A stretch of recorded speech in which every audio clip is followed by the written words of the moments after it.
to RTG Mondays. We are back in Abu Dhabi. What a track we have this evening. It always brings up the best of racing. Normally brings a safety car or two. Hopefully no 2021 style drama like in real life, but this is RTG, so you just never know. We have 18 drivers on the grid this evening, so pretty decent turnout. For round 3, let's see what we have today. Once again, I'm joined by the wonderful Matthew. Good evening, Matthew. Hello, Marcus. Hello, everyone. How are we doing this evening? I'm all right, mate. Thanks. You? Yeah, looking forward to this one. Have we got? I think we got most of the top runners in. I don't know who we're actually missing, to be honest. But yes, we are here. We've got a McLaren trying to overtake an Alfa Romeo down the back straight, so they're racing already. Just to confirm, we're missing Royal Rumble and Prof. Good shout. Well, good spot. See, this is why I brought you on board, Matthew, because you're more on the ball than I am. As Ross G sets the opening banker lap at 22.9, which is quite a bit quicker than Danny and Benjamin. Prodigy then goes half a second quicker, so absolutely comes storming out the gates. Mind you, we have seen this from Prodigy quite recently. His first flying lap is very, very quick, which is a Josh McGill trait, which, yeah, funny story actually about Josh McGill last week. I don't know whether you remember from the jury chat. He only did one lap because he got told it was full quali, and they're winding him up. So you won't do that again. Let's see if they wind him up tonight. I do believe we have a sprint race as well this evening. So that's going to throw a bit of a spanner in the works. So qualifying will set the order for the sprint, and then the results from the sprint will set the order for the race. So there's potentially a lot of chances to lose a lot of positions if you get it wrong or make a mistake or anything. Who was that? Somebody, I think that was Flea, has taken out all the brake marker boards down into the chicane. Now, I don't know what your opinion is of this, Matthew, but I think if you deliberately take out or carelessly take out brake marker boards, you should be punished for it, because it is incredibly annoying for everyone else. Yeah, it should be licence points. It's dangerous driving, because obviously with yourself running no racing line, you look out for them marker boards, and it's going to make you cause a mistake, isn't it? So it's dangerous driving and dirty driving. Yeah, I do think there needs to be a very heavy punishment for doing that, but we'll get back to the action. Josh McGill does go and eclipse Prodigy's time by 0.3 of a second, so he's on it right away and looking to get that first lap under the belt. Just in case he forgets to come back out for any more qualifying laps, we'll keep an eye on that.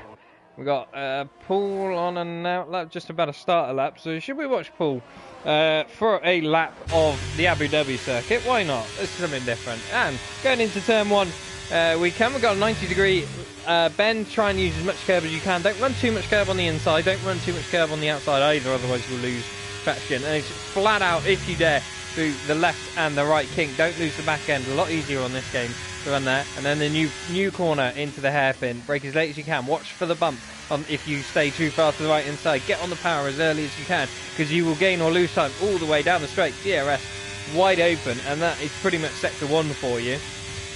Down into the chicane we go. It's pick your braking zone. I think the brake marker boards are still there, so maybe I missaw that earlier, but it's get the car squared up for the exit of this. You want to get it in and squared up to get on the power, because once again, any time won or lost on the traction zone, you're going to gain or lose all the way down here. Try and hug the left-hand side as much as you can. Benjamin gets himself disqualified for going the wrong way. Throw the car in with a lot of speed. Keep it as tight. Hug the inside line. There's more grip on the inside line. The more wide you run, the less grip you have, and then it's flat into here. Pick your braking zone while turning right. Get the car thrown in to the right-hand side, and then back over to the left.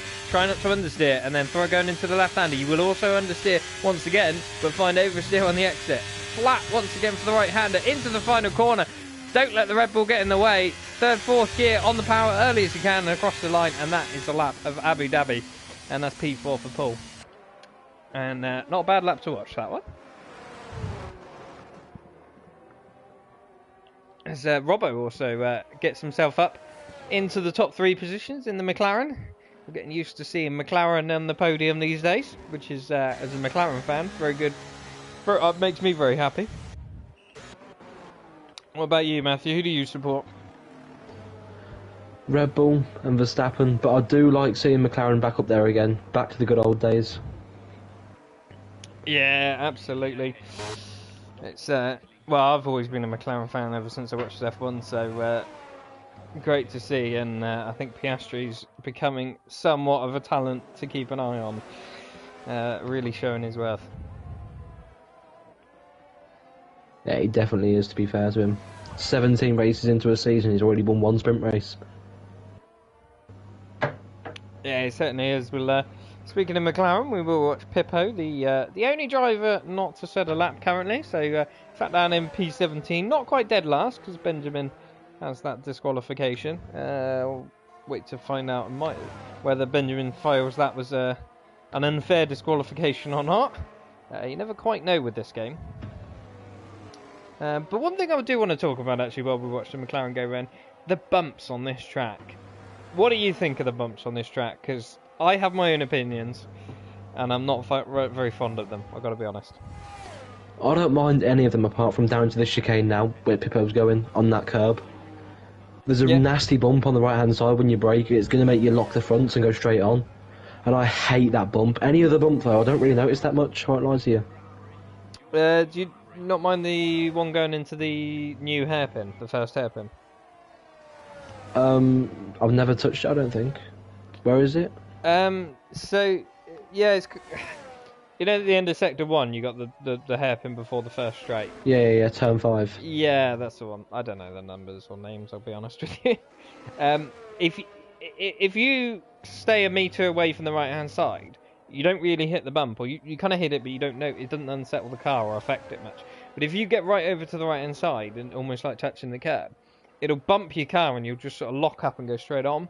And it really unsettles the car and ruins your run down the straight. And I find that's why I haven't noticed it then. I never touched that curb at all, the entry. Yeah, see, I'm trying to open the corner up as much as I can. It's probably why, but it's yeah, I find that quite infuriating. It's a bit like the old bump at Baku, and the one that well, I don't know whether you remember. I don't know whether you raced the one that threw me into a wall, lost me. I was about to win a race and bottled it on the last lap by hitting the bump. There was a glitch. I don't think I remember. Down into turn 3, you had the second DRS straight, and then if you went too far to the right, up against the wall, there was a glitch bump on the entry that just threw your car straight on. And that was on the last lap. It happened to you. Yeah, it was the last lap. I think I was leading the race, led the race all race long, and then yeah, the last lap I hit the bump and went straight on the wall. I think it's typical. It would be you. Yeah, it would be. I think I finished, but I had no wing, and I think I dropped down to 3rd or 4th. From I think Chuck took the win in the end. So yeah, that's. I think I posted it, and it was an incident report and tried to blame the game as well. But they did smooth it out actually, and it's no longer there. But yeah, that was an annoying one. Speaking of Chuck, his brother Chuckle on the lap coming into the final 2 corners. He's just invalidated. The commentator's curse. He was up as well in his time. That's unfortunate for Chuckle. Yeah, it certainly was. He wants to get a bit higher up than P7. Your dad in the chat. Good evening, John. He's saying that you two have different teams. He's Mercedes. He's a Mercedes fan. Yeah. Yeah. I mean, touchy subject right now. Yeah. I just laughed. Let's not talk about Qatar.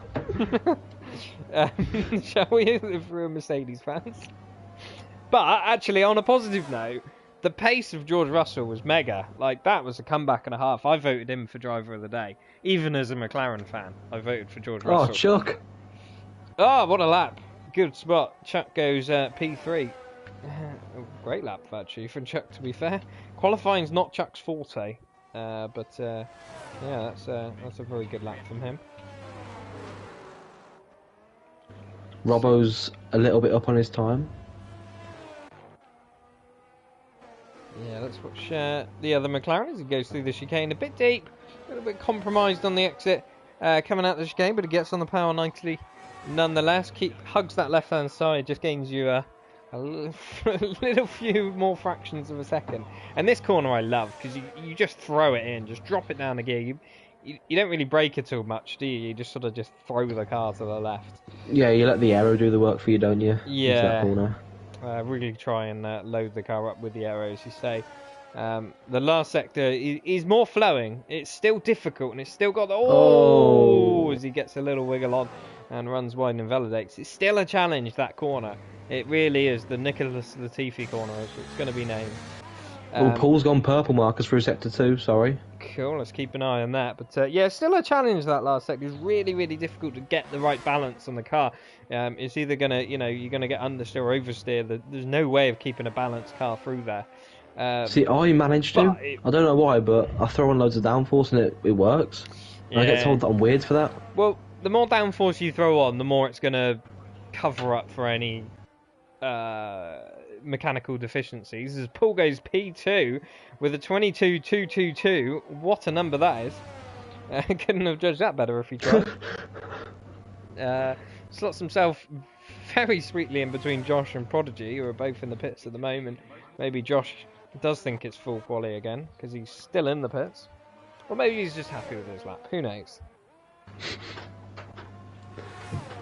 You're right. Your dad says Lewis did admit his mistakes and fair play to him, and also fair play to Max on his third championship. Yeah, I got to be honest. I mean, you're probably going to hate me, John, for this, but I'm not a Lewis fan, and I do tend to think he doesn't really own up to his mistakes that often.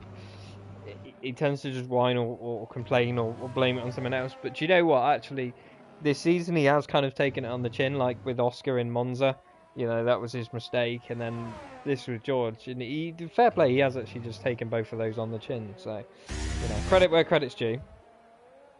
And yeah, Max. Well, it was inevitable, wasn't it? Really, that car is just so quick, and Max is just driving on another level. A bit like Josh McGill in qualifying, really. Untouchable. He's still in the pits. He certainly is. We'll keep an eye. Is Matty Jones on a lap, or is it no? He is. He is on a lap. So let's watch him through the last sector. Doesn't bring the car that far over to the right-hand side, or the left-hand side of the screen as we looked at it, but to flick it back. But keeps a nice line through the Latifi corner. Keeps it flat through the right-hander, and then using all the track up over the line he goes, and it's not an improvement. Pretty much matches his previous best. Matty has been improving in pace somewhat recently. We've alluded to this the last couple of races. He's been showing some very, very strong pace indeed. But King's-On, what a slide out the last corner that was. That is not going to do his lap time any good, and it certainly doesn't. 1.6. Down on his previous best.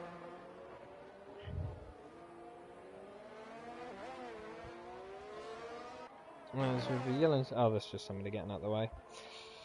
Where's Bugatti? Bugatti's coming around the final corner now. Is he on a lap? No, he's about to start a lap, I think. In the other Mercedes. Yeah, people will start throwing out the pits a bit more now to get their last laps in. As Josh McGill's still in the pits. Yeah, maybe he is. Maybe he's just making it a tradition. He's only going to qualify once. Maybe he liked the fact that he saved all his time. Nah, he's coming out now. Oh, he's leaving it right to the last... He really is leaving it to the last minute, because it's... He'll be perfectly fine, yeah. Yeah.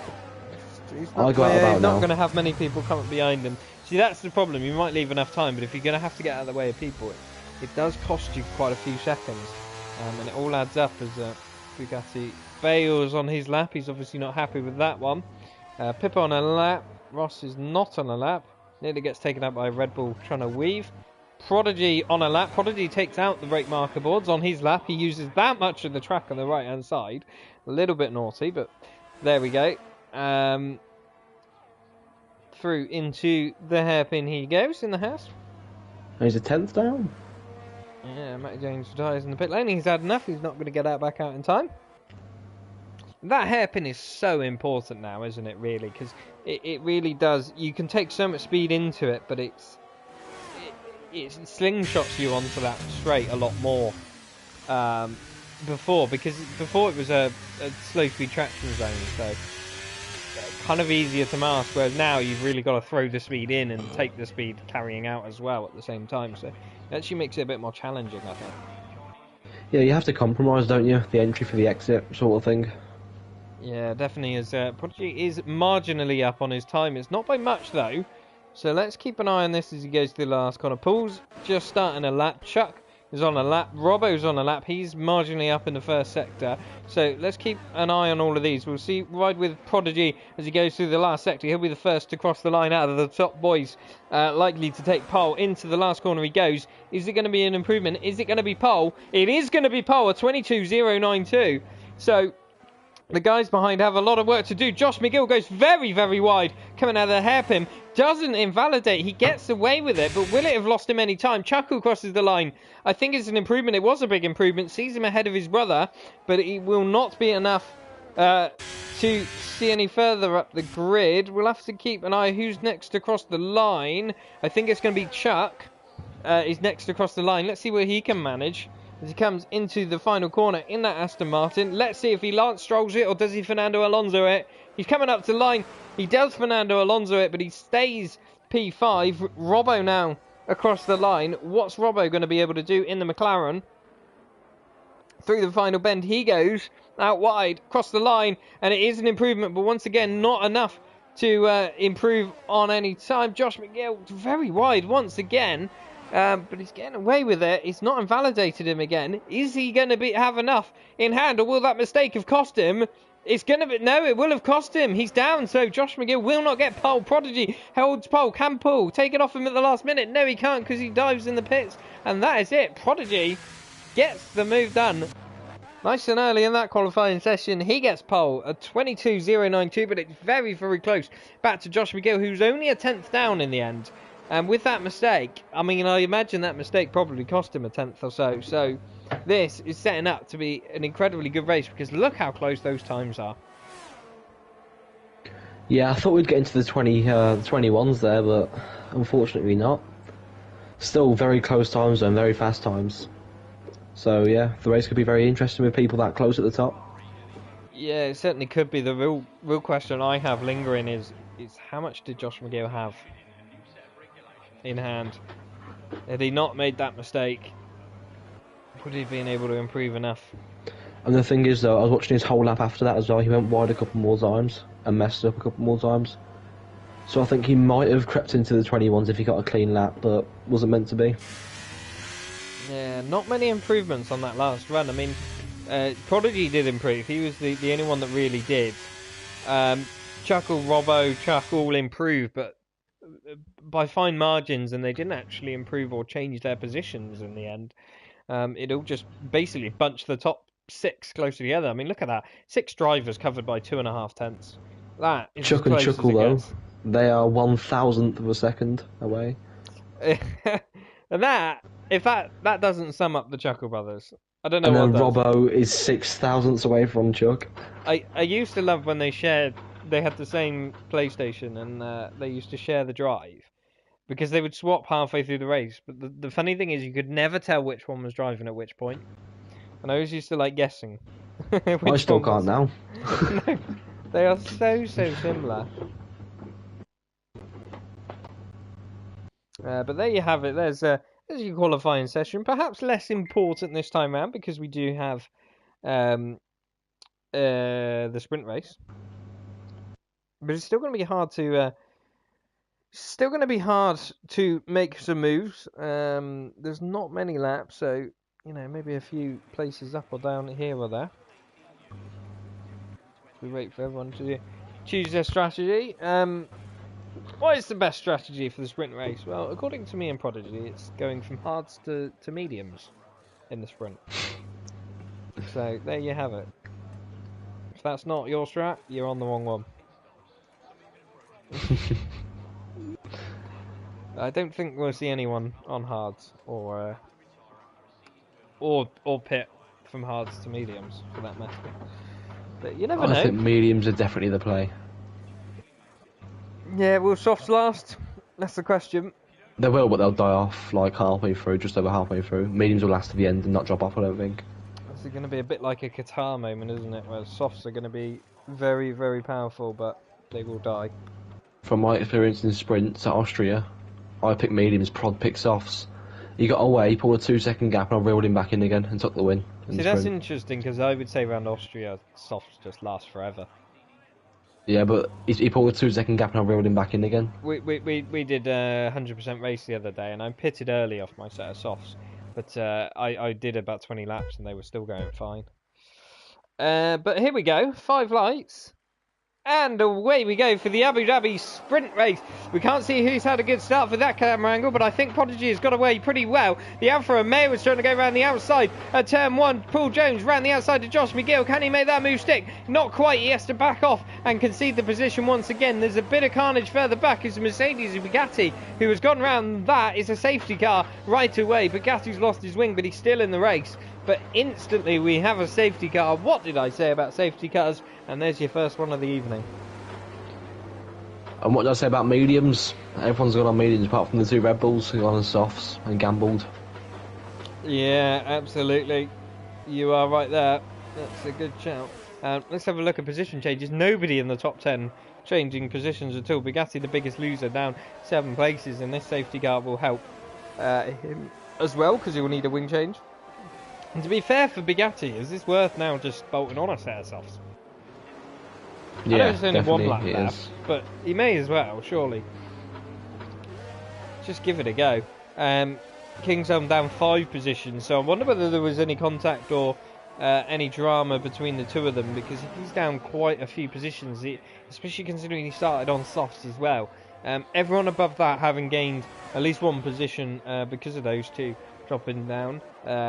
Flea gaining 3, Elegant gaining 3. Elegant known in this league for his wonderful race starts or safety car restarts. It has to be said, that seems to be his speciality. But yeah, everyone in the top 10 pretty much level pegging. Paul, very, very close. He did get the run on Josh and he tried to hang it around the outside, but he couldn't make it stick. What do you think of that? Early palpitations for the championship. Josh McGill's pretty much running away with it. Paul really needs to try and rein him in before too long, and should he have risked it? Well, it's a long championship, you know what I mean? It's like, is it a 3rd round? It is, isn't it? Round 3? Yes, yeah. Yeah, there's so many more races left. I would just say he did the right thing, the sensible thing. I'd rather score a little less points in my championship rather than score no points at all. Yeah, there is that, although if neither of you score points, then that's a no point loss for you, whereas if you do score less points than him, that's worse. Just to be on the aggressive flip side of that. But then you get penalties, license points, red flags. Yeah, I won't say my opinion on some of those, but yeah, it's a fair point. It's a fair point. It'll be interesting to see Paul try and get one over on those championship rival early days to see. And just go, look, I am here. I am in this fight. Don't forget me. Nobody forgets about Paul, trust me. He's always there with his annoying Manny accent. To be fair, like I know Josh very well, and I've had some good will battles with him, actually. Trust me, mate. So have I. Some rather aggressive ones, should we say? But yeah, he's a very, very tough racer, is Josh. And even though he's on controller, the actual control and car positioning he has is absolutely second to none. You know, he's excellent. So I would trust him highly. So I think that's why I'm more aggressive with him, because I know one, I have to be, but I know two, he is that anyone in the pits, or are they just faking it? I think they were faking it. But also because you know that when you send an audacious move, he's got the ability to make it work with you, to not end up in a crash. He will be able to give you room. Yeah, I'm a bit picky with drivers that'll battle hard and won't battle hard. Do you know what I mean? I'm sort of like that, and Josh Bigger's one that I know I can. Yeah, exactly. And I have done before in Belgium. We raced, hard and fair last season in Belgium. He came out on top and made a little mistake, but no contact really at all.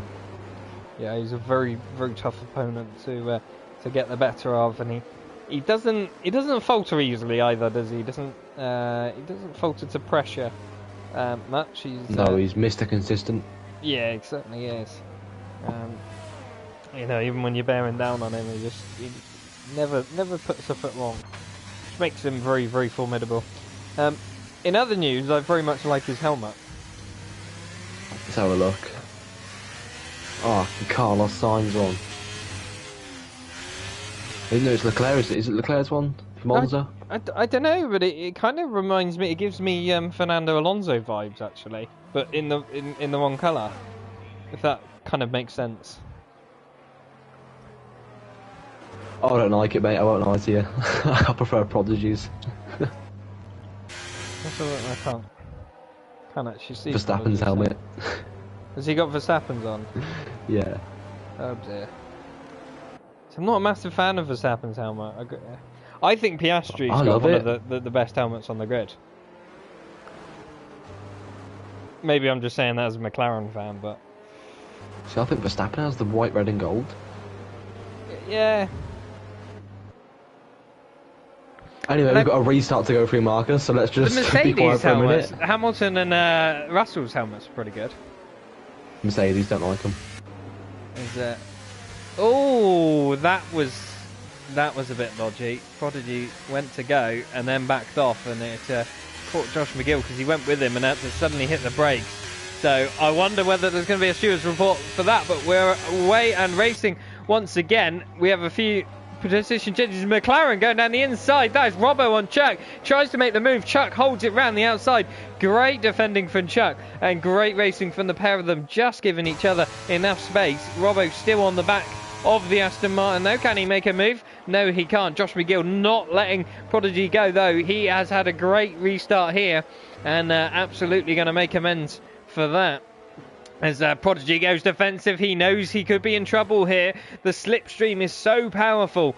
And Josh McGill down into the chicane. Is he going to make a move? No, he's going to decide against it. Maybe wait for DRS. Maybe get a better exit on this chicane. And he does have a very good exit, it has to be said. But I don't think he's going to be close enough. He's not using the battery. He does have more battery in the tank than Prodigy does. Oh, who's that? It's Flea. Flea's gone round in the Red Bull. And he's dropped to the back of the grid. Those soft tyres clearly not working for him. Looked like he possibly just dropped it on his own. He does have wing damage, I think. Yeah, the front left end plate non-existent at this point. Robbo, after a great start, is possibly under a bit of pressure from Ross G here. Ross G sitting right behind him, although Robbo is still behind Chuck. So very, very close there. The only person really struggling at the moment, Paul, who is within a second, but just dropping back a little bit from Josh here. So maybe tactical, maybe struggling for pace. I would say struggling for pace given that line through turn 1 and 2. Yeah, not the optimal line through turn 1 and 2. No, he will probably get away with without the track limits warning, because there is that glitch at Abu Dhabi that allows you to do that. As long as you absolutely yeet it 10 metres off the circuit, you're all fine. As now we see Josh McGill in the slipstream of the Haas. Is he going to... He's not using battery. I don't think Prodigy is either. As you see Flea in the pits to wing change. They're going to be side by side into the chicane. The Ferrari gets ahead. Prodigy doesn't fight it too hard. He's going to try for the switchback. But the grip that Josh McGill gets out of that corner is just too much. And through into the lead the Ferrari goes. But for how long? Because Prodigy is coming back at him here. He's going to go around the outside. Can he make that move stick? That'll be audacious if he can. And wow, I think he has done as well. He's got car length ahead coming out of the corner. What a move there from Prodigy. Amazing stuff. And I think Josh McGill is going to be kicking himself for that. Yeah, brilliant move by Prodigy there. Holding around the outside, brake later, carry more speed up the top of the corner. Yeah, brilliant move. He'll be happy with that. Yeah, I must admit, I didn't think coming out of that chicane he had enough of a drive. I think Josh McGill had a much better drive, but he obviously did. Got in the slipstream, maybe used a bit of extra battery, and Josh thought he was safe. But yeah, it came swooping around the outside, and supreme confidence from the Haas driver, and he takes the lead once again. I believe we have DRS now enabled. Robbo still all over the back of Chuck, and he's going to make a move down into the hairpin. Always get forced onto the curb. Round the outside he goes. He can't make that move just yet, but he will have DRS, but I think Chuck will as well. This is going to be very close indeed. What are the top two doing? Because I think Josh McGill's going to make a move once again for the lead. DRS open, and that's a bit easier than it was last time. In the background, Robbo does get ahead of Chuck, so he gets that move made. Now it's Prodigy's turn to get the move made back on Josh. How will Josh defend this? Is he going to use his battery? No, he isn't. DRS open for Prodigy. He's going to try the same move again. Round the outside he goes. And once again, it's a carbon copy repeat. Through the Haas goes. And we have another change for the lead. And I'm enjoying watching this. I don't know about you. Oh, definitely, yeah. I'm not going to lie to you. It's pretty good racing. Yeah, absolutely fantastic stuff. And you couldn't put a bit of paper between these two at the moment. And it's allowing Paul to just sit behind a bit more comfortably. He was starting to struggle, but now these two are battling. He's comfortably in that DRS range. Chuck, however, is out of the DRS range of Robbo. So maybe Chuck just struggling a little bit on race pace on those mediums. But I do know on this game, Chuck does tend to struggle with the medium tyres more than any other. I've not noticed that, but he struggles a little bit more in this game than last game. I know that. Yeah, definitely so. He seems to be... I don't know, that's my perception. He seems to be struggling a bit more when he's on mediums more than anything else. And mediums tend to be the better tyre on this game. As through once again, Josh McGill goes for the lead into the chicane. He goes. How's it going to play out this time? Flea goes for a spin. Further back. He's not going to learn, is he? No, he's not going to learn. He's going to do the same thing.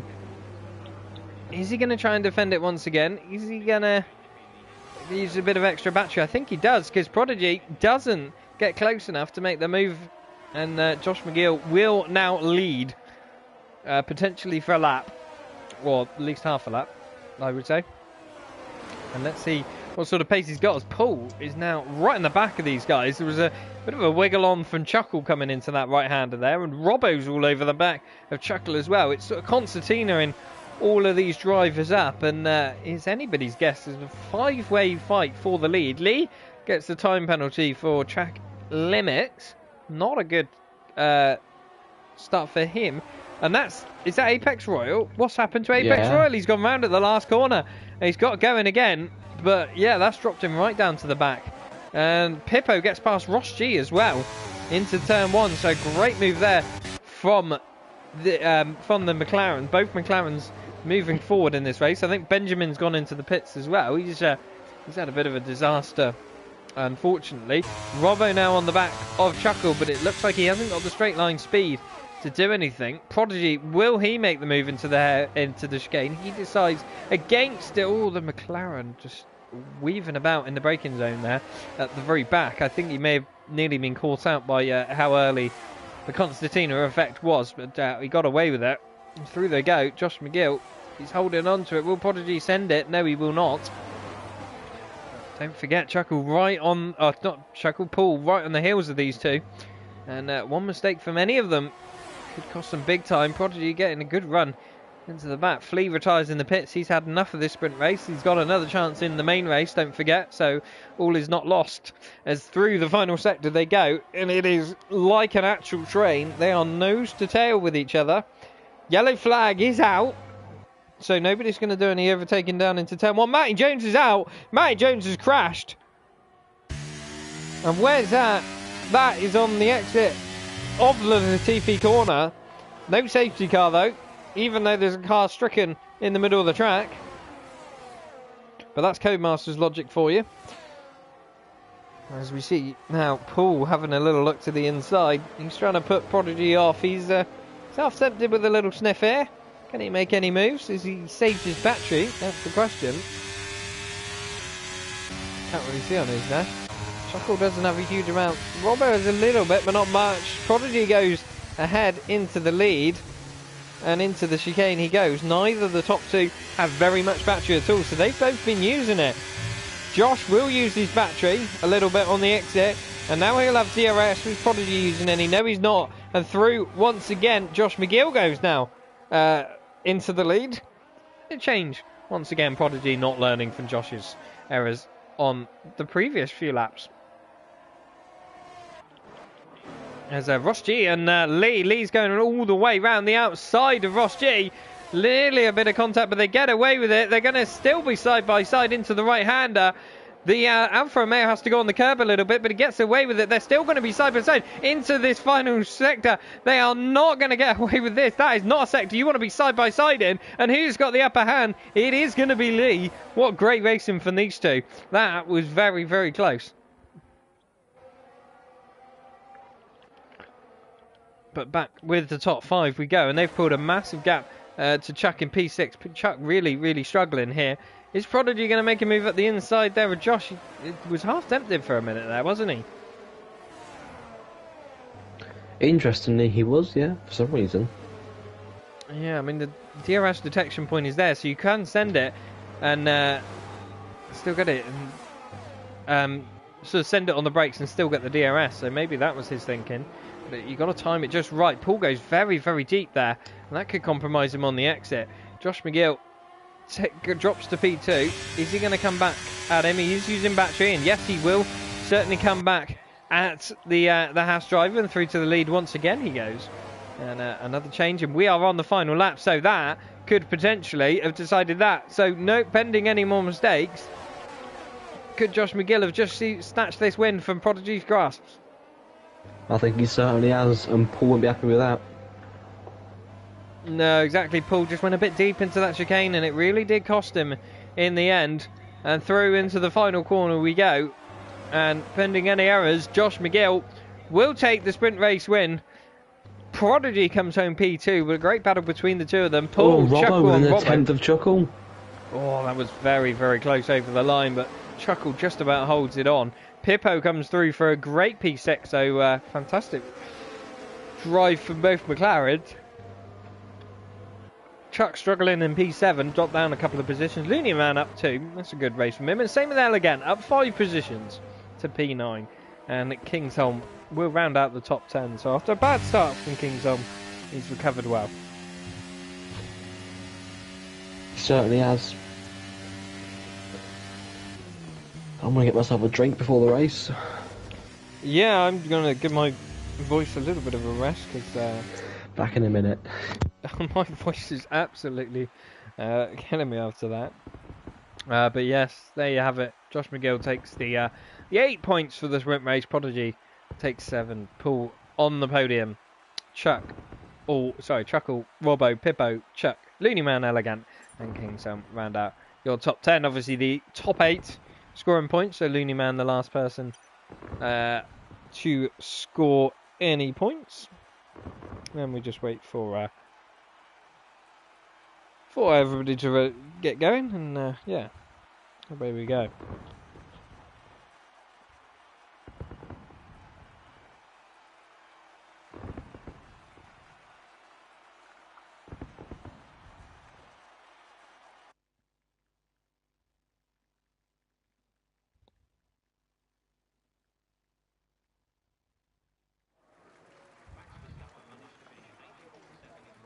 As we get into the race, and surprise, surprise, no rain. Imagine if we did have rain at Abu Dhabi. That would be amazing, wouldn't it?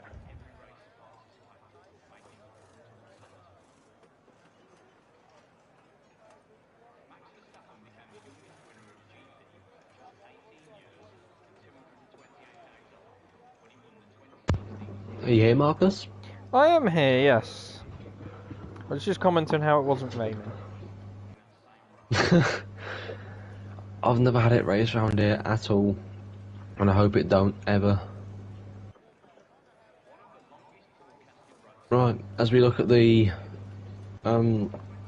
race director and see the tyre compound everyone's on, it looks like most of the grid's opting for the mediums, some on hards, but no one touching the softs. Oh yeah, you can have a look at that, couldn't you? Yeah. I never think to do that. Maybe I. The top 4 on mediums, the 2 behind on hards, 7th to 10th on mediums. So the top 10 think mediums is the best way to go, apart from the 2 in 5th and 6th. Let's get that graphic up on screen. Yeah, although it could still potentially change. I know I like to pick my tyres right at the last minute just to confuse anyone. But that would be interesting if Josh McGill starts on hards. Prodigy, Paul and Chuckle starting on mediums. That could throw a spanner in the works. As now we're going to get going. We have 4 lights, 5 lights. And away we go for the main race in Abu Dhabi. The lobby's glitched. Apex Royal is apparently leading, but he's definitely not. It's a great start from Josh McGill, despite being on those hards. Paul does had a terrible start. Is that Paul? Yeah, he's dropped right back into 6th place. What an awful start for him. Not sure what's gone on there. What has happened, actually, because I don't know. Yeah, Apex Royal has gone round at the first corner. I don't really know what's going on. But there we go. But we got Prodigy and Josh side by side. Prodigy swoops around the outside of the hairpin of Josh McGill, and he takes the lead. But Josh McGill will be in the slipstream. The timing screen corrects itself temporarily. But look at this. Chuckle now. He's going to have a look at the inside. Can he get both of them? He's certainly going to get Josh. He nearly goes into the back of Prodigy, but gets away with it. Josh McGill will now get the cutback on Chuckle. Who's going to win this drag race down to the next corner? Chuckle gets there just by the grip on those mediums, and away he goes. And now that's Robbo who's going around the outside of Josh McGill. So after a great start, he did the hard work, but now he's being mobbed on those hard tyres, and Robbo's on hards as well, don't forget. So not a good start for Josh at all. As Ross and Looney Man trade positions further back, but yeah, what a start. Did not know what was going on there. I don't really know what happened to Apex Royal. He glitched ahead of everyone and then suddenly was spun at the first corner. On my screen, nothing happened to him. Well, obviously he span, but he didn't go to the first on my screen. No, as soon as the lights dropped, everyone dropped down and Apex Royal went to P1. But then it was strange that he, of all people, spun at turn 1. So I don't know whether it was a glitch or a desync or something with him going on. No, it would be the game glitch. That maybe caused him to make contact with somebody then in turn 1 because he was, I don't know. But there we go. But we're back. Seems to be okay right now. We'll have to wait and see till after the race. I'm sure somebody will be moaning about a lobby glitch. And Ross G, Marcus going for a move on Elegant. Gets that down to the chicane. Oh, they've all gone deep. The Elegant's gone very deep there. Ross G goes wide to leave him room, and he certainly does. And I don't know what happened to the camera there. I thought he got hit for a second, but the camera just jerked to the left and right. That was weird. But Chuckle very close to the lead of Prodigy's, trying to make a move on the lead. But although the 2 medium runners are ahead, they really need to be pulling a gap at this point. Yeah, they certainly do not want the hard compound runners within DRS. And that is exactly what Robbo and Josh are doing right now. We will get up the tyre graphic for everyone to see. Pippo also on the hard, so both McLarens going on hard. Paul, what happened to him at the start? Did you see what happened to him? Because he dropped right down to P6. He's back up to P5 now, but that was not a good opening couple of corners for him. No, unfortunately I didn't catch it. Whether he got a bad start or just couldn't get off the line or missed his gear or something, I don't know. But not, or far from ideal start for him. I'm sure he's going to be rather disappointed with that one. It really dropped him back behind certainly one, if not 2 hard runners from where he would be. Through they go. RTG Chuckle under pressure now from Robbo. But seemingly Chuckle having very, very good straight line speed. Yeah, struggling a bit I think in the corners, but making up for it on the straights without a doubt. Ross G and making another move on Pippo, and now Elegant wants to come through and follow through as Chuckle does get ahead of Prodigy. Those lower wings coming in. There's a bit of side wheel-to-wheel contact though between the Alpine and the McLaren. And through the McLaren goes. He holds the position, but yeah, that got a little bit feisty at one point. And now, this is going to help the hard compound runners, because if Chuckle has got lower wings, he's going to struggle in this sector, and you can see it. They're all Constantinaing up a little bit. Chuckle just hasn't got the aero efficiency to really do much in this last sector, even though he's on the better tyres. He does set fastest lap. Obviously, that'd be due to his DRS overtake. But let's see what Prodigy does. Will he respond on this lap and try and make a move back past Paul, all over the back of Josh as well? So he's going to be looking to try and make a move soon as well.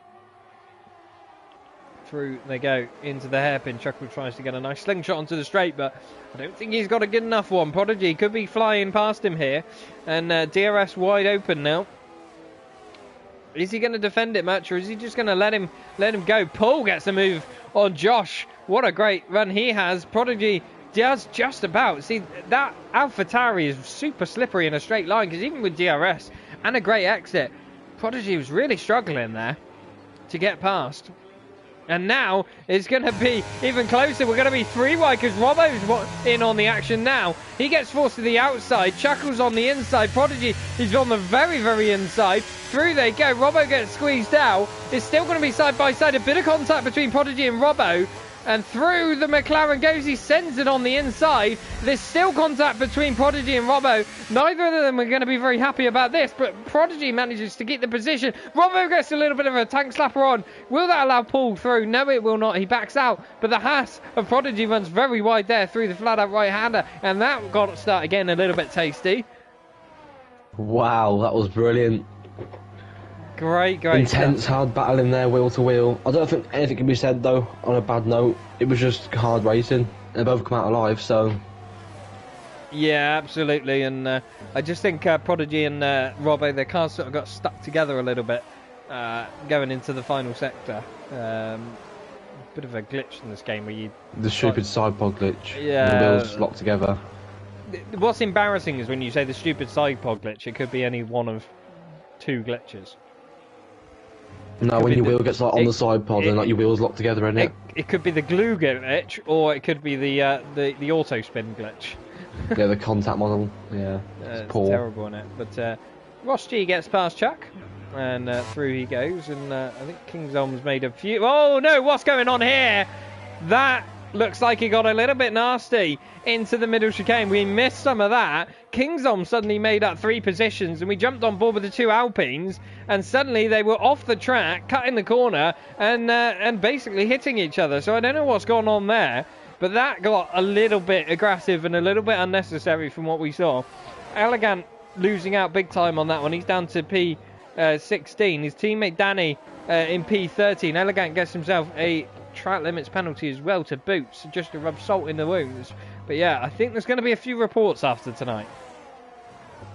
Yeah, there certainly will be after some not so sensible driving. Was Elegant bins it? Is that on purpose? It might have been into the last corner. Was it? Well, it's brought out a safety car. Well, he's gone straight on at the last corner. Nobody does that. No. Considering he's literally right next to the pit entry as well. Yeah, I'm led to believe he did that on purpose. If he has done that on purpose, that is even more shameful. And I must say, I don't believe it's his first time doing that either. So, and somebody's taken out the brake marker boards at the 100 metre one as well. I wonder whether that was part of that kerfuffle, should we say? So Prodigy and Chuckle swapping positions. What's going on here? Yeah, Chuckle maintaining the lead, but obviously getting a little bit of that isn't used though, is it? The 100 metre board that isn't used. You use the 150, don't you? No, you do use the 100. You brake just before the 100. Same as Monza, it's about 110. Oh, I thought you broke just after 150. Well, you're braking a bit early then, aren't you? No, I'm That's why I'm so slow. Pretty sure it's 110. I tend to do 110 into that chicane. What, in the race? Yeah. I tend to find braking zones don't change that much, even on high fuel. All the leaders are boxing. It's one thing they do need to change. Yeah, no doubt they will do. I mean, I'm surprised those on hards are coming in.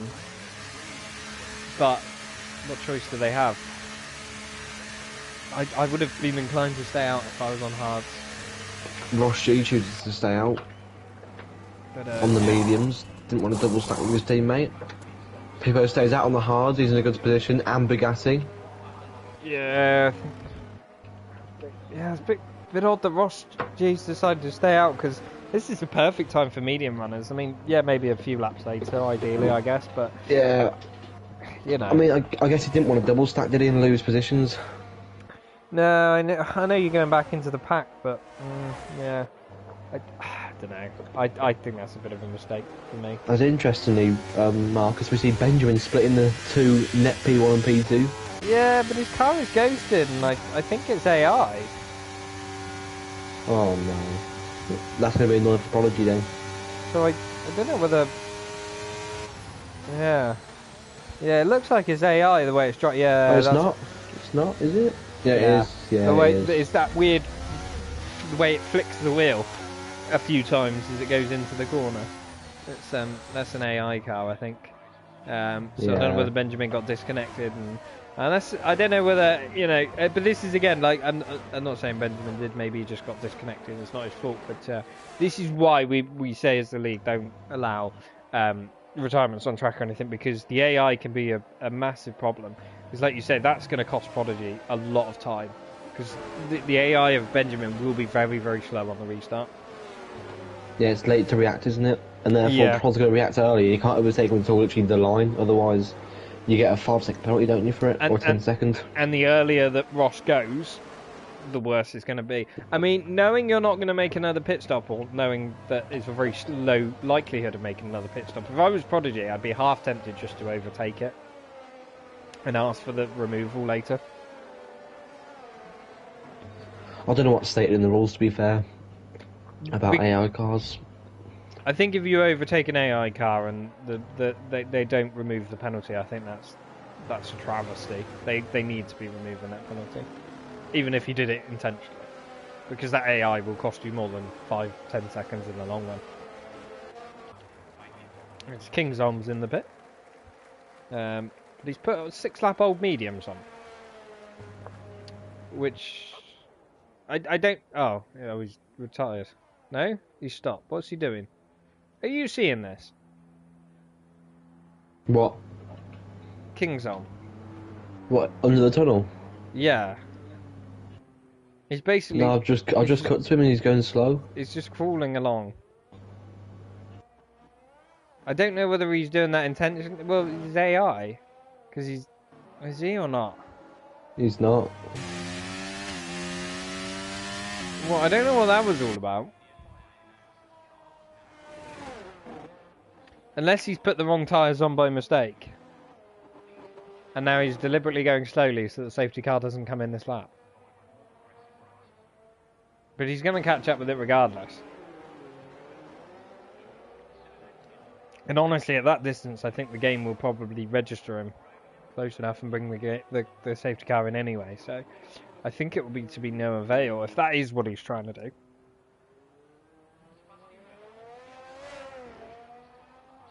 But yeah, very, very strange that. But we'll go, yeah. So we got Ross now leading the race. Pippo P2, Bugatti P3, Fleet in P4. But remember, all 4 of those have not stopped, so they are yet to make a pit stop.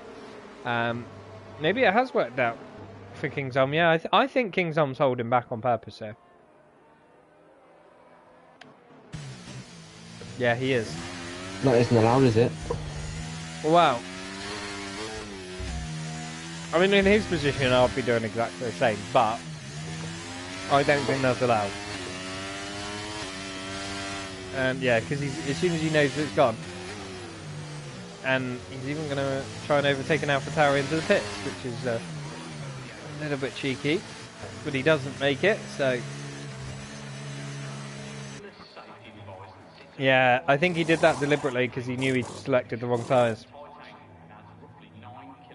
They got a front wing change as well. So did he forget to change his wing as well? He's not going.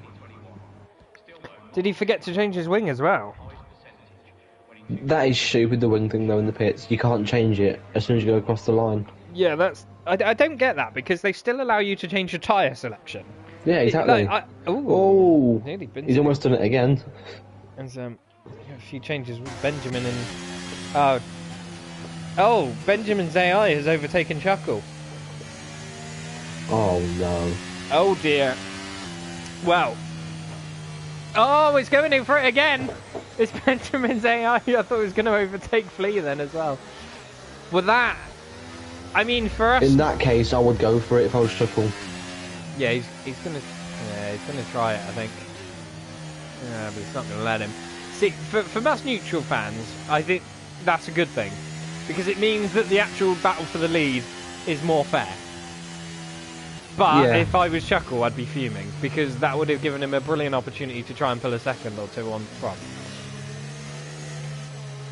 He needs to go off track and overtake, doesn't he, Chuckle? Yeah, but no, he needs Benjamin to go off track. That's the thing. And now's the time to overtake while Benjamin's going slowly. Because if they're going slowly enough, it might just register it and let him go past.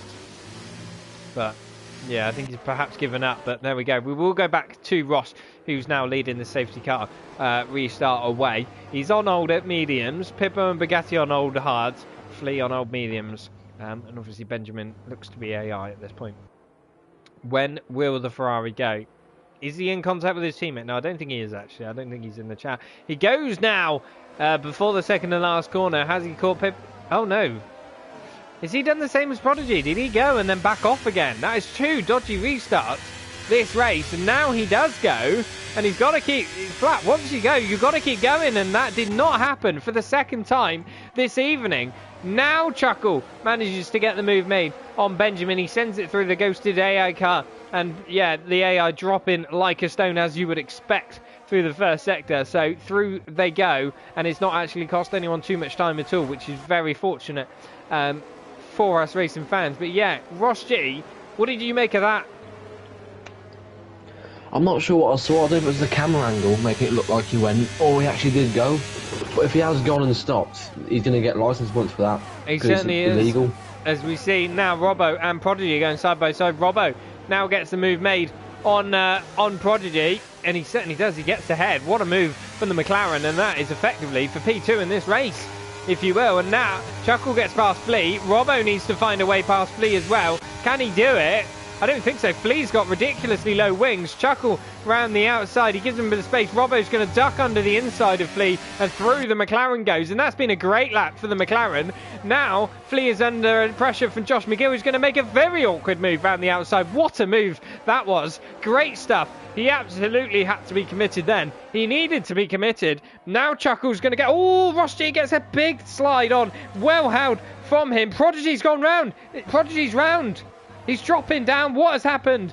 From effective P3, that... gutted for him. Josh McGill says fastest lap. This is absolute carnage. This is slow cars in front of fast cars, and I don't know what's going on. Amazing, amazing stuff. There's a Ferrari of Ross G who's gone and taken the ridiculously wide line at turn 1 and 2. He's got away with it. I think Pippo goes through. That's the safety car, and I'm not surprised, because this is utter carnage and some questionable racing at this point. Who gets P2? Does Bugatti get it? Does Ross G get it? I think Bugatti had it. Wow. Wow. Any comments? No more words, mate. Just wow. No, me neither. Going on? I do not know what to say after that. Yeah. Oh. Wow. Did you see what happened to Prodigy? I'm not sure, but I noticed at the start of that lap he was dropping like a stone anyway. Like 3 cars overtook him, I think. So he must have got damage from someone and then just spun it. Yeah, he just suddenly dropped to the back. I gotta say though, hats off Josh McGill. What an overtake on Flea. Absolutely sent it round the outside into that final sector. That is a brave, brave move. And it's not worked out for Flea at all, has it? No, Flea's dropped like a stone in that one. The top 3 who stayed on old tyres, it's worked out kind of for them. I mean, Ross G, it hasn't. He's dropped to the back of those 3, but he has stayed ahead of anyone else. And now they're pissing, which to me, Bugatti Pippo doesn't know. Pippo stays out because he's on hards. That makes no sense. I mean, yeah, they kind of have to at this point, but just, I don't know. It just seems very strange. Very strange. Well, you can try and get on the softs maybe in a couple of laps. Well, could the mediums go to the end? Yeah, but that'll be a stretch. I would take mediums right now. So Bugatti has gone on a brand new set of mediums now. But I wouldn't have started in hards personally. Would you not have? Nope. See, I think pending any safety cars, hard to medium is the quickest way around here. without a shadow of a doubt. I always start on mediums. I never start on hards. I don't trust them. The problem is you've got to weigh up how many or who you have in the lobby and how likely there is to be a safety car. This week, it seems like there's quite a high likelihood. I did say it before the race. I said there'd be a strong likelihood of safety cars, and we've had 3 this evening. 1 in the sprint, 2 in the main race. Kingsholm's strategy worked because he's jumped up to P11. So, from P17, he's gone up to P11 in, basically a lap. So, it's worked out well for him. Certainly has. And I wonder what he can do further in the race as well. Can he score even more points than that? Can he get one into the top 10? We know he can. And I think as well, like, correct me if I'm wrong, but as a front runner, this is quite an interesting time with like early safety cars, because it's one thing to have a quick race and race at the front and win a race.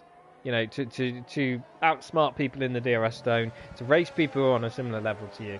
It's one thing doing that, but with these early safety cars, it inevitably drops you into the mid-pack. And you have to make very decisive and quick overtakes. You need to be super aggressive, but really tread that fine line. And you see it's not worked with Prodigy. It's gone, the wrong way. But it's a really frantic and stressful time where you've really got to push as hard as you can, because it makes or breaks your race come the end of the day. If you get through the traffic quicker than your rivals, it could be a race win. Or it could mean you losing the race or not even getting a podium. And I think it definitely adds an extra element to being a front runner. I don't know what your thoughts are as a fellow front runner, Matthew. I sort of hate these early safety cars. I don't want to pit on them, because for that reason people will stay out. Some of the mid-pack runners will stay out, and that can affect your race massively, as you've said. So I tend to just try and stay out if I can. Yeah, it's a fair point. I must admit, I'm kind of opposite. I quite enjoy it. I think, I don't know, I seem to find a good line, generally speaking, of when to go for it, when to be aggressive and when not to be. But it is a really, really fine line, and it's so easy to go one way or the other. And I tend to find that is a time where my rivals maybe struggle more than I do. And I can just make those concise moves. So I quite enjoy it from that point of view. To be fair, Marcus, the majority of last game I was in the mid-pack anyway, after spinning on the first couple laps. Yeah, that's a fair point. That is a fair point. Yeah. I think it helps as well, because I've done in another championship, I did reverse grid championship, which is like nothing you've ever done before. It is really tough. I've been in that. You've really got to be. Is it the same one? Yeah. Yeah, I've been involved in that. I can back that. Is brilliant. It is brilliant, but it's brutal. It's hard work, and you've really got to tread that tightrope. But it sort of, when you do a championship like that, when it comes to a situation like this, all of a sudden it becomes a lot easier. We get ready. I'll never forget Brazil though, mate. Absolutely. What a race as we do get going. And Pippo makes the first decent safety car restart of the evening and goes and stays going. He hasn't pulled much of a gap. Everyone's followed behind, but he is on older hard tyres, so no surprise there. The second McLaren of Robbo goes very quick into the apex of turn 1. Chuck gets himself a track limits penalty almost immediately, so not a good start for him. But this is getting very, very close and spicy at the top. Is Robbo going to send a move? He certainly is. Him and his teammate are going to pinch Chuckle in, and Chuckle had nowhere to go there, and he's been mugged by the two McLarens who have teamed up on him.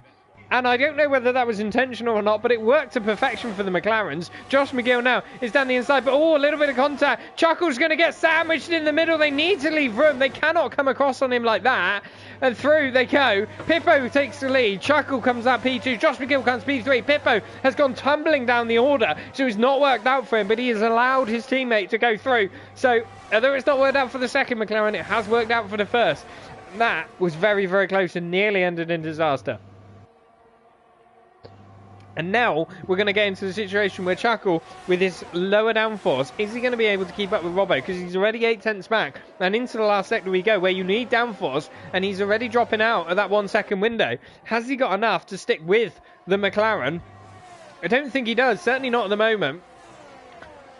But if he can just about hold it on, come down those straights, he will absolutely pull that gap back again. Robbo sets fastest lap of the race. He's getting a bit frantic further back as well. Looney Man is holding on. They're going to be 3 wide further back. It's Pippo, Danny, and Lee by the looks of it. The Alpine goes round the outside of the McLaren. Pippo dropping down the order more and more. And he's also been overtaken by Lee as well, who's made another concise overtake. Great stuff from these guys. We're also going to see Matty and Kingsholm going side by side further back. This is absolute carnage. They're 3 into the corner. Pippo, Kingsholm and Matty, and they get away with it just about. Josh McGill gets past Chuckle, and that's probably Chuckle's best bet.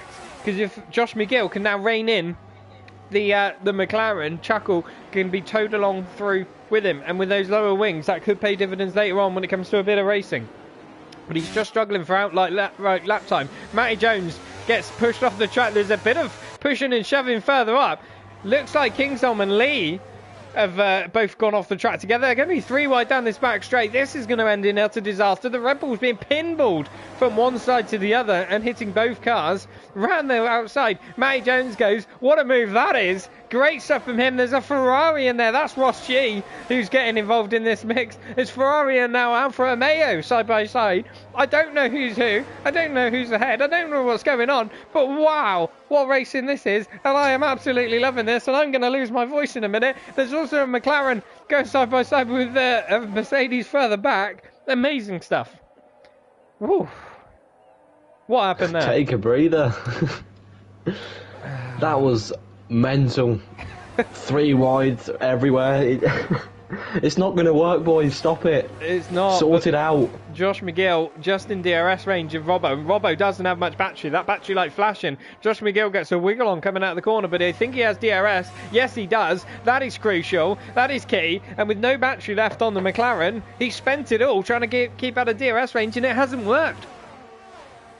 And Chuckle's almost breaking it on Paul as well. Actually, one thing I forgot to mention as well, Chuckle on the hards, Robbo and Josh on the medium. So, in fairness to Chuckle, I blamed it on the lack of downforce, but he actually did a very good job to only lose a couple of tenths in that last sector. He's on slower tyres and with less downforce. So he did very well there. And lower wings are coming to play as well, because you're not leaning on the tyres as much, so they wear a little bit less, and you have more battery generally. Where is Kingsholm going? He is way off the track. I don't know what's happened there, but he's dropped quite a few positions. Ross G gets past Matty Jones as these guys continue their battle. I don't even know what to call it anymore. It's just nuts. 3 they go. They've lost so much time. 3 seconds to Danny up ahead.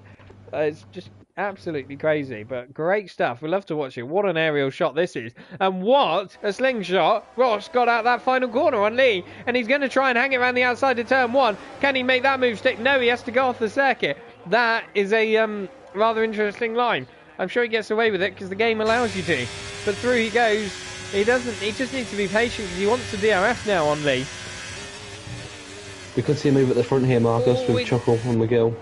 Yeah, that's a good point. Josh McGill's lost out of DRS range to Robbo's. He made a mistake there because he suddenly dropped back about half a second or so. He's not, no. Robbo's just been faster. Yeah, which is Chuckle's in a stuck position here because he wants to overtake. If he doesn't overtake, he's going to get overtaken. But if he overtakes, he knows he's not going to be able to stick with Robbo. So this is playing beautifully into Robbo's hands. I thought Robbo was in trouble, but he's pulled it out of the bag on this last lap. Great stuff. And now Paul's getting involved with the front 3. Certainly is. The more battling it goes on. Wow, Ross G around the outside of Matty Jones gets shown the curb, but through side by side they go. They're still side by side. There's more contact. Matty gets shown the curb this time, and that's an eye for an eye, if you will. And through the Ferrari goes. He gets a big wiggle. Oh, Matty goes into the wall. Has he got damage from that? Yeah, he's going to come into the pits. I think he got a little bit of a wiggle on behind Ross. Oh no, and he's spun in the pit lane. It's reset him. He's got away with it. And he speeds, and I think that could be a retirement from him. Yeah, there he is. He looks rather frustrated. Chuckle. Oh, I tell you what. I see every time his commentator's curse, I wrote Chuckle off now. And now he's catching Robbo. It's Paul Jones. So, are the mediums not working? The mediums do not look like they are a good tyre right now. The hards look like they're quicker. Wow, not something I expected at all. And Josh McGill down to 4th place. He's going to get the DRS back, but Paul has the DRS on Chuckle. Chuckle doesn't have much battery, neither does Robbo. They're all pretty much running out. Paul doesn't have much. Josh probably has the most of anyone, but not by a huge amount, has to be said. And yeah, the top 4, very much the top 4. Chuck, a bit closer than he was in the sprint race, but yeah, struggling again nonetheless. But he has a good gap over Looney Man, who's got his own little fight with Danny. And then it is the carnage that is the fight for the top 8 behind. Yeah, Chuck made a little mistake going into that chicane after that long straight and lost out a lot of time. He was just about within a second of Paul. And I'll tell you what, I've lost count. I'm going to call Kingsholm the yo-yo. Because I've lost count of the amount of times he's gone to the bottom of the standings and then back up again to the mid-pack and then back down to the bottom and then back up to the mid-pack again. He's up and down like a yo-yo. Every time I look for his name, he's somewhere different. Yeah, he's not stayed stationary in this race. Fair play to him. He's had a good old race. He's been getting stuck in. He's had his moments. And he won't stay in 10th here, I don't think, because Lee Craig's right behind him, and so is Pippo behind Lee. And so this could Paul, be a double move here. Right by. Oh, both Paul and Chuckle getting a little wiggle on. Could allow Josh McGill a little entry through here. Paul doesn't have the wings though, and I think this could be yeah, move over for him. As through Lee goes on Kingsholm. Kingsholm will try and get back at him. He's pushing Lee through the chicane, and he will have DRS, and I think he's going to be able to make the move back once again. And you're also going to see Flea in there, who's going to go down the inside and say, thank you very much, boys. I'll have that one. But round the outside, Pippo goes. Is he going to be able to hold that? That'll be an audacious move if he does. Oh! Lee spun on the inside. What's their contact? It looked like there might have been a bit of contact. Yeah, there was contact. That is a safety car, and that absolutely destroys Robbo's race. Chuckle in the pits. Paul in the pits. Josh McGill in the pits. They're going for softs. Right at the end. Robbo's missed it, but we will get ahead of the safety car. So Robbo will get a chance to pit.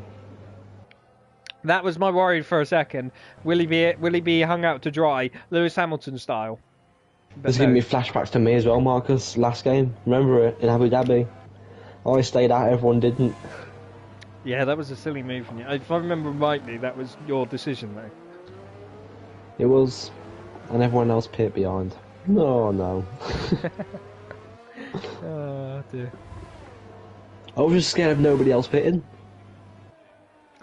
Yeah, it's so difficult when you're in the lead. You know, that's almost a blessing in disguise for Robbo, because he hasn't had a chance to react. Like, when you're leading, if you pit, you could be at the back of the grid if nobody else pits. But if you don't pit, you're stuffed. So if it had come out a bit earlier, he may have stayed out and then been caught behind the safety car, and then in big trouble. So it's kind of, you know, although it seemed like a bad timing for him, I don't think it's that bad really. And he will be able to. Yeah, it sort of came as sweet and sour, didn't it? That did. Yeah, but also now, don't forget, we've got Ross and Flea, the interesting ones here. Will Robbo get out ahead of either of those? Because if he does, that could be race win for him. He definitely will. 16 seconds under a safety car. They'll be on a delta as well, because Robbo will pit. Yeah, I think he'll get ahead of Flea, but not Ross. Is my opinion. He is, yeah, inevitably pitting. Will Ross or Flea decide to pit as well? Because they get another chance. I would. Yeah, I think they should. I think there would be a mistake if they don't. Ross pits. Does Flea? Flea No. doesn't, does he? No. And I think Robbo's going to get out ahead of him. So the pressure is now on. Chuckle needs to get past Flea, like, right away. And Benjamin, Marcus, is that a ghost car? Again, still. It is. Yeah. And this just shows that Air makes the right calls. He's in 6th. After all of this. And ahead of his teammate. Yeah, but he'll drop like a stone. Yeah, of course he will. Even if he's on used tyres, isn't he? Yeah. Even if the AI is on 110, he'll still drop like a stone. Those softs are way too powerful. I found that out the hard way. Oh, and guess what, Matthew? What? King's Elm's in a different position again. Is he 10? Oh yeah, he's 12. Oh dear. He'll be up to 8th at the end of the next lap, I'm telling you. Under the safety car. He'll just move out of nowhere. If there was an award for the most amount of positions gained and lost, I think he'd win it today. He would. He definitely would. It's been an incredible achievement for him. Either him or Benjamin, the AI. Oh, that's a fair point actually, yeah, Benjamin. Because he was dead last. Yeah. Mind you, Pippo and Ross G have been up and down the field a bit because they've decided to stay out. Safety car in.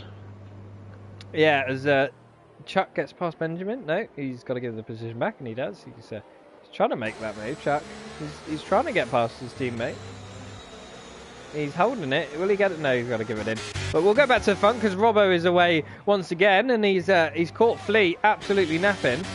And yeah, and they've nearly got a second on Flea already. Chuckle really needs to make this move. He needs to Max Verstappen it into the hairpin. He will have all the grip in the world. He'll be looking to make that move. Chuck does get past the AI of Benjamin, so he's through. And yeah, it looks like Chuckle could be on to make this move now. It's getting a bit feisty with him and Flea. Round the outside he goes, and he's got the move made, and that was very, very important. That opens the door for Paul. Josh McGill nearly goes into the back of him, and Flea's dropping down like an absolute stone. But the gap is 1.5 seconds between Chuckle and Robbo, so that is what I mean. It's really given Robbo a bit of an advantage. Ross down the inside of Williams Looney Man. That was a good move made there. I think Pippo's got ahead of somebody. Oh, it's Benjamin. So that's cool. Paul very close to the back of Chuckle, but he's deciding to stay behind for now. Robbo gaining time down the straight.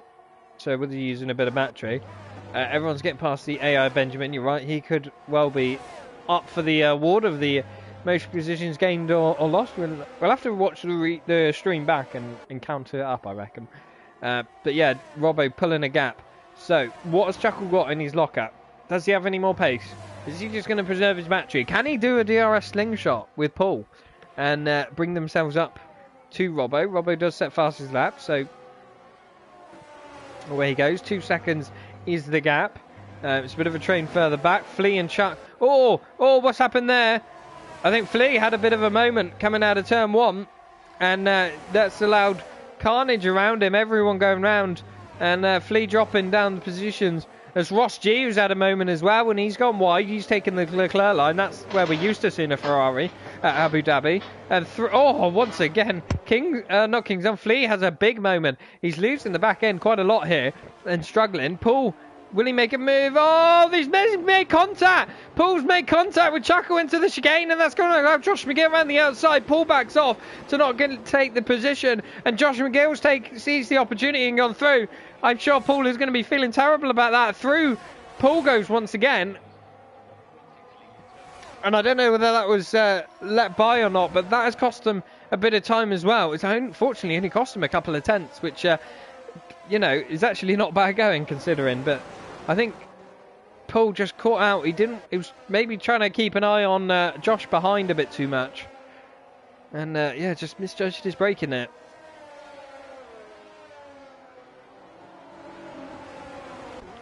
Through there go, the two Red Bulls trade in position. King Som goes ahead of Flea, and that gamble really hasn't paid off for Flea, as he is now nearly in last position. So, definitely not worth staying out on old tyres. How to go from P2 to P12 in 1 lap. Just not good enough, those hard tyres, when it comes down to it. Robbo still leads. Chuckle in P2. Paul will have the DRS. Josh McGill right behind as well. And this is now going to be a battle into the chicane. Paul goes for the move. Josh McGill wants to. He's going to set up the exit. Gets a little wiggle on, but what a great exit he's got. Will he be able to try and make him move back? But Chuckle, look at those wings on that AlphaTauri. Away he pulls, and might try and make him move back on Paul. Will he? No, he's going to back out and let Paul have the position for now. Looney Man on Danny. Oh, there was a McLaren to the inside. That was Pippo. What's happened there? Pippo's gone round. I think it was a late move by Pippo. Got knocked to the inside, and round he goes. So that could be a steward's report. We'll have to wait and see. But Looney Man goes through, and he's got Bugatti all over the back of him. There's been some interesting racing tonight, it has to be said. There's been some great racing, and there's been some not so great racing.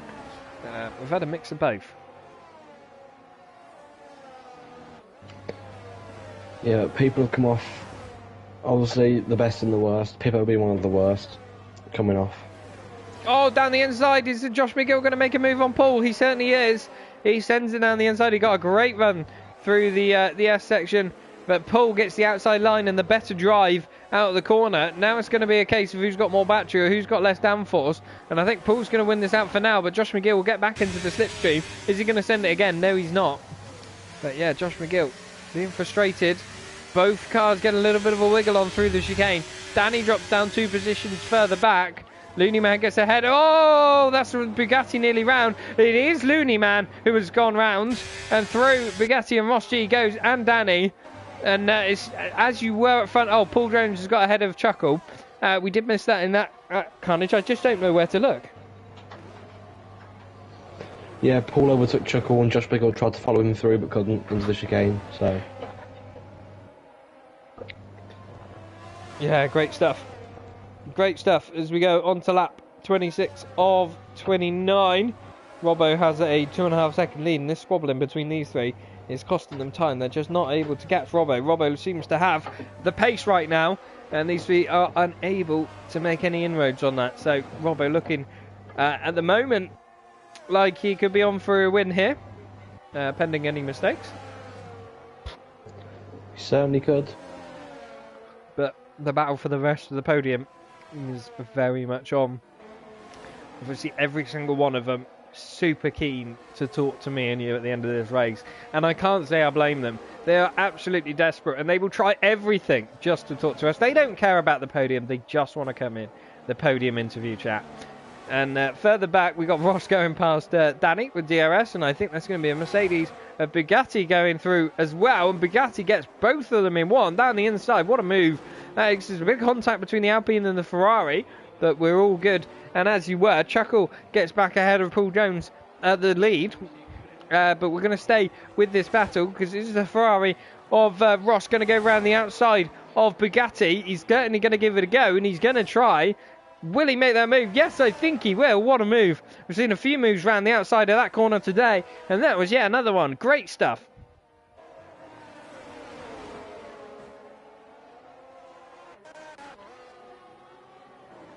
And as you were, the top three still dropping off the back of Robbo. So really not helping that DRS. Leapfrogging each other, not working at the moment. Sector 3, yellow flag. Who's that? It's Flea, whose day goes from bad to worse. Right in the dying stages of this race. And he's round. Let's see. Does Paul go for a move on Chuckle here? Does he have the straight line speed to do so with the DRS? I think he might do. He pulls to the right hand side or on the left as we're looking at it.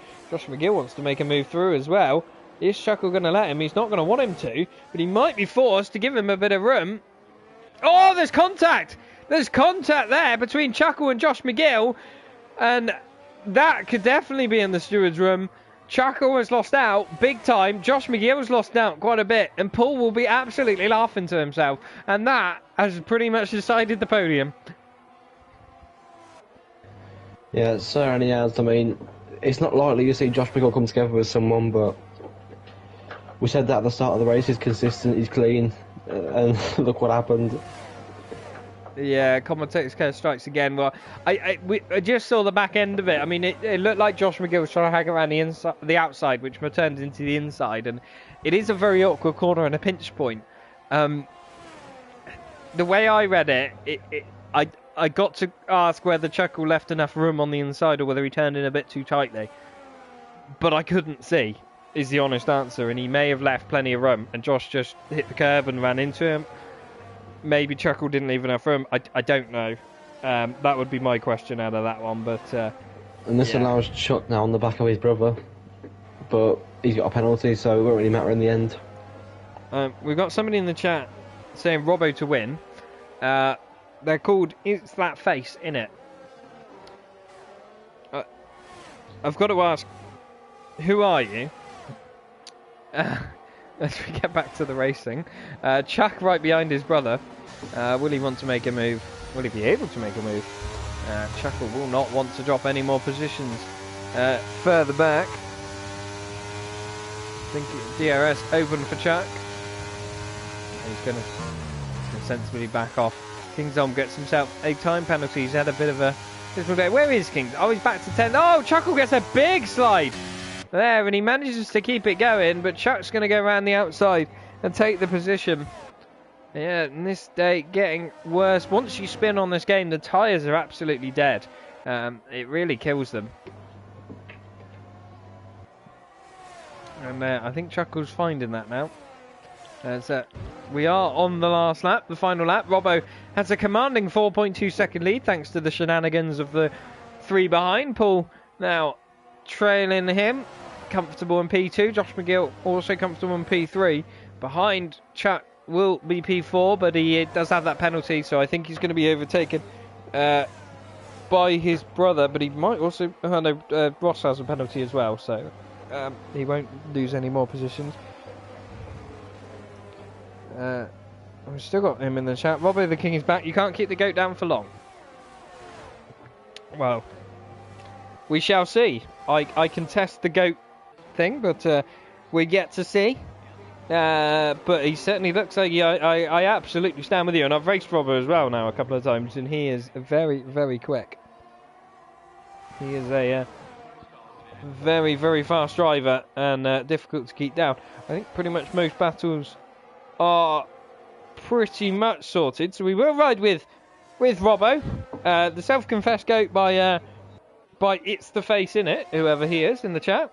He is going to come around the final corner. He'll certainly be the goat of Abu Dhabi this evening because the McLaren driver has taken this race victory. Robbo wins in Abu Dhabi.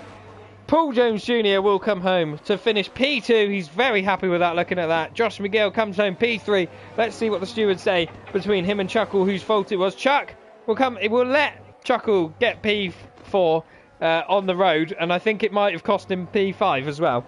So that probably wasn't a clever move from Chuck there. Danny will now get P5, Chuck P6. Ross, what a move, what a race he's had. He'll be back to P7, so I'm sure he'll be happy with that. Bugatti, P8, Looney Man, P9. And guess who runs out the top 10? It's Kingsholm in P10. And I'm sure he's going to take that point. Not just 1 point, few points. Yes, you are correct. I need to rest my voice a bit, because I'm actually going to lose it in a minute. That was just... Wow, what a race that was. It had a mix of everything in there, I'll tell you that for a fact. It certainly did, and I think there's going to be a few stewards' reports going in there. So yeah, take this final grid with a pinch of salt, because it might not be that. Yeah, exactly. Oh dear, what an interesting race that was to try and keep up with. It had a bit of everything, as you say. Robbo comes out. Why is it always Mondays? It's just me and you. They're just trying to impress me and you. Yeah. Mondays is full of everything at the minute. I wouldn't mind this much drama in Wednesday tier. It might mean Josh McGill doesn't win for a change. He needs a bit of carnage to rein him back. But yeah, Josh McGill in P3. Wouldn't extend his championship lead, but that's good points for him, really. And Sure, it'll be. No, Paul finished P2. Yeah, that's what I mean. He won't extend his championship lead. Oh, I thought you said he will. No, sorry, he won't. But he, yeah, there's good points for him. That's what he needs, really, come the end of the day, as we have Robbo join. Don't forget, Robbo, make sure your mic's set to share, allow your voice to be shared and all that jazz. We'll come to you in a minute when, hopefully, we have the other podium sitters of Paul and Josh. But, yeah, just discussing that one. But there you have it. We'll just check in. There's the final results of the race. Pending any steward's investigation, Robbo wins the race. Paul in P2. Josh McGill, P3. Chuckle, P4. Danny, P5. Chuck, 6th. Ross G, 7th. Bugatti, 8th. Leading Man, 9th. Kingsholm in P10. And Robbo takes the fastest lap as well, so an extra point for him there. Let's just wait for everyone else. We will tell you what, why don't we make a start, actually, while we wait for everyone. Let's start with our race winner and our fastest lap taker from this evening. What a race from you, Robbo. How do you feel after that one? Must be a mix of emotions. Yeah, very happy to finally get an actual win, because the only time I've won is in reserve races. So finally happy to get the win tonight. It's your first RTG race as a full-time driver, yeah? Yeah, first full-time driver win. Yeah, I've only ever won reserve races. The pressure's off when you're reserving, isn't it? But yeah, when you're full-time driver. Well, talk to me about the pressure then. You know, you came into this race as a full-time driver then. The pressure's on a little bit more. But you certainly didn't falter there, did you? And especially even through the safety cars, the safety car restarts and everything, you didn't falter one bit. You didn't feel that pressure. Definitely there's some sort of pressure, but I had confidence in my pace and racecraft that I was able to come through that race. I was just a bit disappointed in my qualifying, but qualifying's always been something that I haven't been as great on, and I'm always better in the race. But yeah, it was a really tough race, even the sprint, because everyone was so closely matched, especially the top 5. It was hard to making it inroads, and it was just about making less mistakes and picking your moments, really.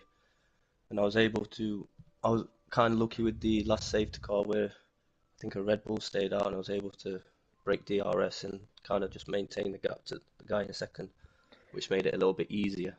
So I didn't have that much pressure on towards the end of the race. Yeah, I was going to touch on that actually, because you managed to fill a bit of a gap, and you had I think it was 1.7 lead, and then the safety car came out. At that point, you must have been, for want of a better word, probably fuming. You'd be like, "Damn, my lead's gone." But no, not really. When you saw that Red Bull in between you and Chuckle, I'm sure you thought this is maybe an opportunity here. I actually thought that the safety car helped me, because I thought the hard runners would come back at me towards the end of the race. So the fact that the safety car come out and everyone had to go on softs, I think it kind of helped me, especially with the Red Bull as well, staying out. Yeah, the mediums didn't actually look that great once you and Josh put them on. It has to be said. Is that how you felt? Did they not feel brilliant, or? No, the mediums felt okay to me. I noticed that Josh was struggling on the mediums, but the mediums was okay. But I knew they were going to drop off and the hards were going to come back at us. Ideal, and I don't know who your friend is. It's that face in it in the chat, but yeah. According to him, we're going to have to go full Oscar Piastri and announce on stream live that the FIA have announced a 5-second penalty for Robbo for track limits. Apparently, so I'm sorry, but you've lost the win. Apparently, no. Well, we'll wait to see on that one. But yeah, congrats on the win. We'll go to P2 now. Paul. Oof. Yes. Should we breathe in a sigh of relief for that one? That was a tough race. But you managed a nice, easy last few laps, but it wasn't like that for most of it, was it? No, it was, like I say, everyone was so closely matched. I mean, I probably should have gone for a move in the sprint to maybe get a bit further up, but I don't think it would have mattered anyway, because I got an absolute shocking start. I just didn't react and lost 2 positions. Managed to get past Josh and I think Robbo, because they were both on the less grippier tyre. I think, I mean, again, I said to the lads on the chat, I just think the safety cars sort of ruined it in a way. It might have been a better watch, but I just think strategy-wise, because obviously the safety car came out, them guys boxed for the mediums, and I felt like at the time me and Chuckle were sort of, because I think we got past Josh, because he was obviously struggling on his mediums, and I think we were slowly reining Robbo back in, and I think Flea staying out, that was the race, because obviously as soon as he stayed out and Robbo could get back round and get back in, that was sort of the race done for my side, because obviously Flea staying out was just sort of a bit of a cork for me, Chuckle and Josh behind, because obviously we'd had to get past him, which we did fairly quick to be honest, but by that time Robbo had already checked out. So yeah, but happy with P2, so can't complain too much. Yeah, exactly. A bit of contact between Josh and Chuckle, which we'll touch upon when we come to Josh in a minute. But I'm sure you were sort of rubbing your hands in delight at that point. Gave you a little bit of a break. But what was your strategy play? Had that not occurred? Were you trying to save your battery? Were you trying to DRS leapfrog each other? Were you trying to sit behind it? What was your state of play up until that point? I mean, to be fair, it was one of them because obviously I think Robbo was leading at the time. I'd have to watch it back. I can't remember. It was that many safety cars. Yeah. But I think I can't remember if I was second or third. But myself and Chuckle was slowly eking our way up. So I was just willing to sort of stay in the DRS, keep sort of dragging myself along, and then obviously once hopefully get Robbo, and then it'll be a straight fight between myself and Chuckle. But obviously because of the amount of safety cars, that was never to be. But it would have been interesting because, like say, Josh was struggling. He did say himself he was struggling on the mediums, which I was quite surprised because he seemed to go off quicker than what they did with us. So yeah, but it's just a shame because I think Flea took Proddy out as well, and myself and Chuck just avoided that. But yeah, I mean, when Chuckle and Josh came together, it was a bit of a sigh of relief because I was a sitting duck, I think, down that straight because I think I went deep into that corner, didn't get the greatest exit, so a bit of relief, but obviously not too much because obviously you sort of want the battle to the end, don't you? So yeah, it's one of those. But I quite believe Josh McGill be moaning that he's struggling a bit. He always does, but he's still always really quick. Yeah, I agree with that. Speaking of which, we will come to the man himself. Now I've started insulting him. Well, how are you feeling? Are you feeling confident in the stewards room, or? Yeah, I am, because Chuckle apologised for it. So I don't know how it looked on stream, but he apologised. I thought it was pretty 50-50, to be honest. I set my car up really badly. I'd put way too much wing on, so I was so slow in a straight. And I think Paul had got past Chuckle, and I thought, I'm going to go for it as well at the same time. He didn't realise I was still on his inside, so I think that's what caused it, really, to be honest. So I'm not too worried. I think it was pretty 50-50. Yeah, it's a bit of an awkward pinch point, that corner, and it does rely on two drivers giving each other maximum respect, more so than most corners there. It wasn't a great view on stream, so we couldn't determine which way it was going to be. We would have to see another view of it. I just saw you hanging around the inside, and the next minute the camera sort of panned up and you're both contacted with each other, so we couldn't really see what happened. So yeah, I'm happy you're going to keep that camera angle on a EA game. That is surprising. I know, it's terrible, isn't it? Yeah, I do think I'll keep it, to be honest. I think so.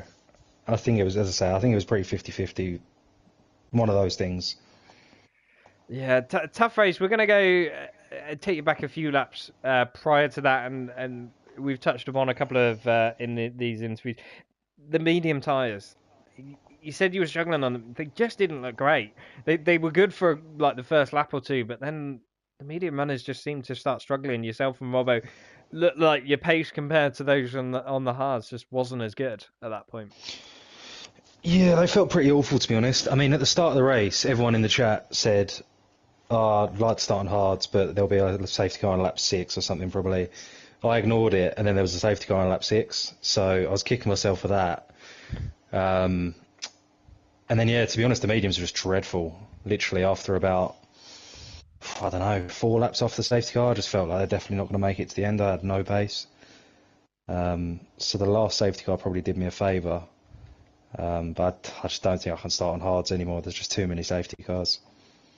Yeah, I think it's definitely the quickest strategy, but you can't account for safety cars, and there was a few of them this evening. It was some interesting driving standards out there, shall we say, which definitely spiced things up somewhat. In terms of the championship, it's good points. P3, can't argue with that, but it is a few points lost to both Robbo and Paul. Worried about that? Or you're getting back next week? I don't even know what track it is next week. Neither do I. But yeah, I definitely didn't have the pace tonight. I think me, Paul, and Chuck were pretty even. I think Robbo was probably in a league of his own, to be honest. So maybe that's just an Abu Dhabi thing. I don't know. Hopefully next week I'll be a little bit quicker, but I definitely wasn't that quick tonight. It is Imola next week. Sorry.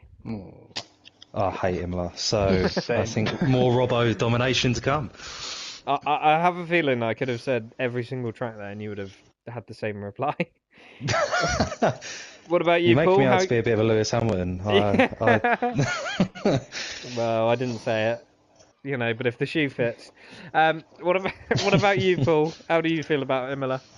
Not looking forward to it, to be honest. Not great around there. I'm not going to lie, I've not done too much practice around there on this game. I don't even know if I'd have to look back on my stream to even see if we've done a league race. But yeah, not one of me better tracks. So. And lastly, Robbo, what about you? You apparently the greatest of all time, according to your friends in chat. You feeling like you can extend that in Imola and dominate? No, he's obviously not feeling that confident. I think Robbo's checked out again. He might check that again. Yes, Marcus, I think I'm going to dominate. I'm going to do amazing. Brilliant. Thanks for that insight, Robbo. And great to hear from our race winner once again. And great to hear from the other podium boys. Well done on another successful race completed. And thank you everyone tuning in as well. But until next time, as always, good night.